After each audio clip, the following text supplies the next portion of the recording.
You can get away with a lot with some kids, but when the kid has an undiagnosed autoimmune problem, you're going to run into something at some point that doesn't work, that makes the kid worse. And I've lost count of cases where someone brings a kid in and they're on 35 supplements, and you take them off those 35, they get better just by taking them off that 35 supplements. And that's happening because the child probably has one of two things: an undiagnosed autoimmune condition. And here's the thing, when you have an autoimmune condition, all the rules about what's good and what's not good, they don't apply, right? Your immune system is typically very balanced. I'm going to make this real simple. It's typically very balanced, okay? Really simplified. In a normal immune system, you have basically two divisions. And there's a lot more, but we'll just say there's two. You got a T helper 1 and a T helper 2. And they're very balanced, they're very regulated, very coordinated. But if you have an autoimmune problem, they're not like that anymore, okay? They're kind of like untethered from one another, and they become very unbalanced, uncoordinated, and they can skew really far out of balance. Now, technically, that skewing is called cytokine polarity.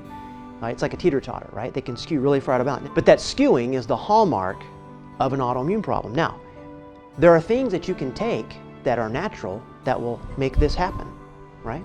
And the thing is, if your kid's immune system is like this, and you do something that makes it more like that, they're not going to do well. You understand?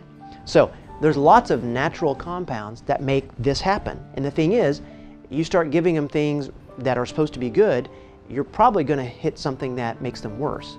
The trick is, you may not know that you made them worse.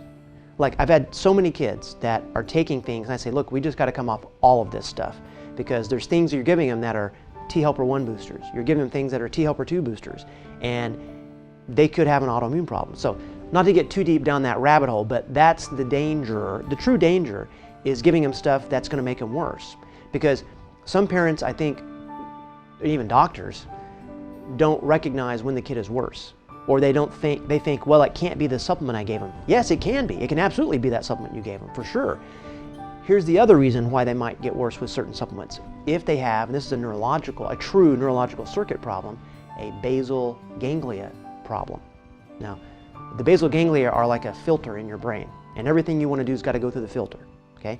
So on a millisecond basis, like second, the basal ganglia are saying red light, green light, right? So like if your child wants to scratch their nose, but they don't, right? That's the basal ganglia saying red light, okay? But if your child's doing all of this, that's the basal ganglia saying green light, green light, green light, okay? When the child's got a basal ganglia problem, that's an X factor. I mean, that's truly an X factor, because things that should be good for them don't work, or they're paradoxical. They have the opposite reaction. So that's the two big reasons why getting stuff off the shelf or going on the internet and reading the 10 things that your autistic kid needs, that's where you can go wrong. You might be fine, but if you give them some stuff and they get worse, then stop giving it to them. And it lets you know they probably have an autoimmune problem that's not been diagnosed, or they have a basal ganglia circuit problem too.